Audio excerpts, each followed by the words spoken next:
I'm sure you have heard about child labor, about modern slavery, but you have never thought about how the two come together. So we hear always about child labor. It's not a good thing. We need to end child labor. The United Nations been campaigning to stop child labor. It's because myself, I was a child laborer in the Ivory Coast. So I was working in the cocoa plantation. And many people say that, it's horrible, children shouldn't be doing that, children should be going to school. But what do you do when the state is not providing the school for the children? What do you do when the international community tries to build school? But in the end, 2 years down the line, you have a civil war, and then the schools are broken. What do you do? So when I was in the Ivory Coast, I was working with my family, and we were working in a plantation. It was a happy life. Many people don't think that. They think child labor is something really, really bad. But me personally, when I was working with my family in our cocoa plantation, it was good. It was really good. I left the Ivory Coast with my sister. There's the two of us when I was 10 years old. I arrived here I first arrived in France in 1986.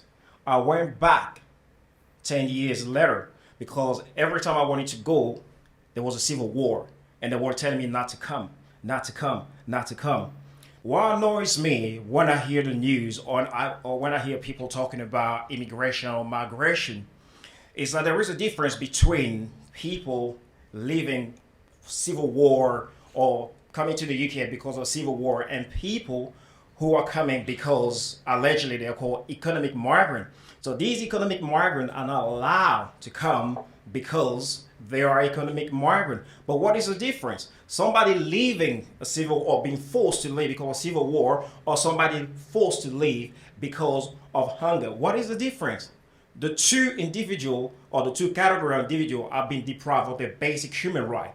So now, since I've been in the UK here, what I have been doing is to empower migrant, refugee, asylum seeker, everyone to understand their right in the UK. Because what the UK immigration law has been doing now, it is intersecting with employment law to create modern slavery. How does it work? Everyone here is concerned about that. So I'm French citizen. But when I go to work and I apply for a job, the first thing employers see, it's not my passport. It's my face. So we hear a lot about Brexit, people campaigning for EU citizen right to remain in the UK. I'm an EU citizen, but I don't feel like I'm an EU citizen because, like I said, the first thing they see is not my passport, it's my skin color. That's the first thing people see. Now, you have refugees, you have EU citizen, you have EU citizen, black EU citizen. The black EU citizen, nobody sees them like me, because they don't see me as an EU citizen. So when I get into that workplace, the first thing that will ask me, do you have the right to work here? They won't ask the same question to a white EU citizen. So you have discrimination going in the workplace. A lot of campaigns been going on to protect EU citizen right. But how about us? Where are we? When Brexit happened, a lot of MP got together to campaign for EU citizen right because they were prevented from getting a job. But we've been going through that for years. The referendum has done, it has divided a lot of people.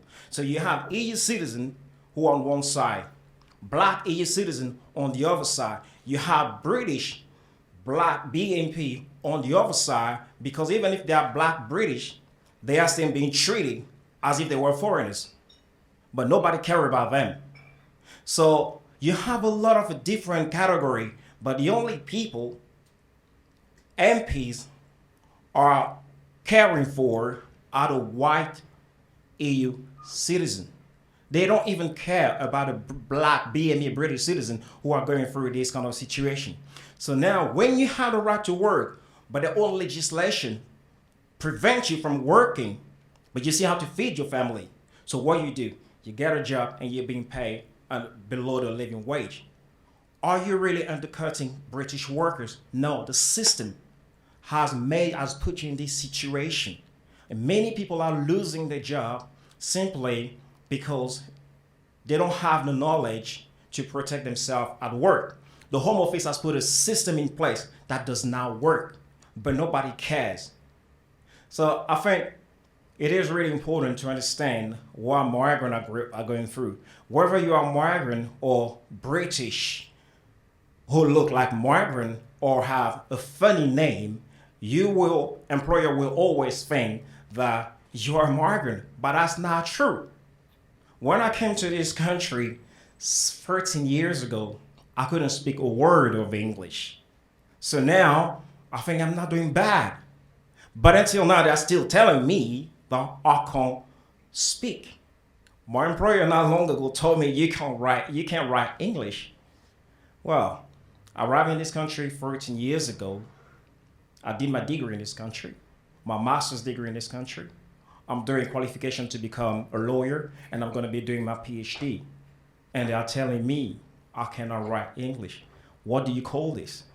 Discrimination.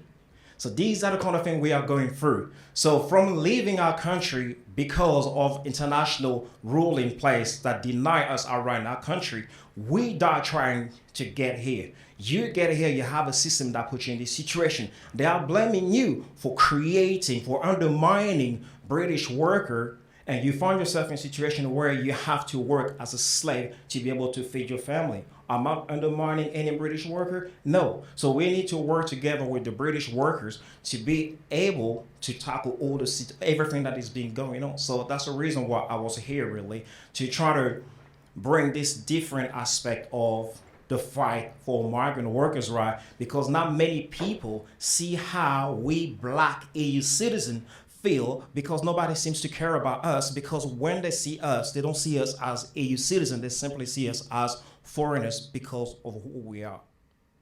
Thank you.